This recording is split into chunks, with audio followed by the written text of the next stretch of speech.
Оқымаған намаздар үшін фидиясын беріп қойсақ болобу? Жашы 52 жашта эле. Ошондо 40 жылына фидиясын берет экенбиз. 1 жылына эле аябай көп сумма болуп кетет экен. 1-2 жылдын фидиясын бере алат экенбиз. Калган жылдарга эмне кылсак болот? Мен бир видеодон даура муктаж адамга берип, ал кайра кайтарып, кайра берип отуруп, канча жылдарын берип койсо болот экен дегенин угуп калгам. Ушул жөнүндө айтып берип койсоңуз. Өзүм кыз бала, шартым жок болгонуна карабай, атамдын каза намаздарын жана каза орозолорун фидиясын аябай бергим келет. Атам ахиретте кыйналбасы үчүн. Аллах. Тугандар, ошон үчүн бул дүйнөдө намаз окуп алайлы. Тирүү кезибизде намаздын казаларын окуп бүтүп коелу. Орозолордун казасы болуп калса, кармап берип бүтүп коелу. Мындай кылып аркадагы эми кызы ойлоп атат эми. Андай эле деп. Эгерде өлүм төшөгө келип калса, ар кимге ар кандай келет. Кимдин мойнунда орозо, намаз болсо Аллахтын акыларынан, анда осият айтып коюш керек. Ушу мен ушунча орозо, ушунча жылдык намазым калып кетти. Ушунча орозом калып кетти, ушуну балдарым колуңардан мүмкүнчүлүк болгондо берип койгула депчи. Мурастан, карыздан сырткары биринчи осият кетет. Ошо осият 3/1 кетет. Калганы мураска бөлүнөт да. Ошол акчалардан бир намазга бир фитр садака. Бир күндө 6 намаз, 5 убакыт фарыз, анан кийин важип бар. Ошентип 6. Сүннөттөр эсептелбейт.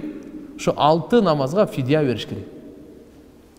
Ушуну эгерде 1 жыл намаз окуган болсо, 1 жыл. Кимге берилет? Бечара кембагалдарга.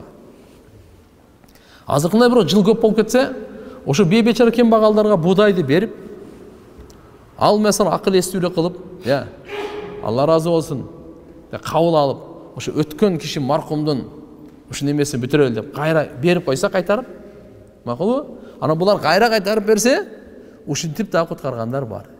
Исқат деп коюп. Киши жеңилдетүү максатында. Албетте иншалла беркиге мүмкүнчүлүгү болуп турса, бергенге жетпейт. Бечаралардын алхамдулилла ошонун фидиясынан иншалла сөз өлгөнгө ахиретте бул пайдасы тиет.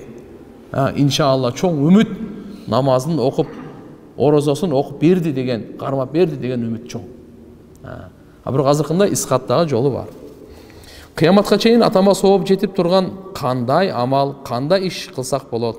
Артынан дуа кылган балдары өтүп кетсе да, атама дуа сооп бара турган амал. Садака жарияларды кылсаңар болот. Кичине суу чыгарып койгула. Таза суу алып келип, же бир каналдан суу чыгарганга, же болбосо каратып бир мүмкүнчүлүк болсо Кур'ан-ы Карим сатып алып, бир мечитке коюп койгула. Мечит салганга мүмкүнчүлүк болсо жакшы, болбосо бир мечит салгап аткан адамдарга кошо жардам беришип койгула. Ошо кичине акчаданчы кирпичин алып бересизби, цементин алып бересизби?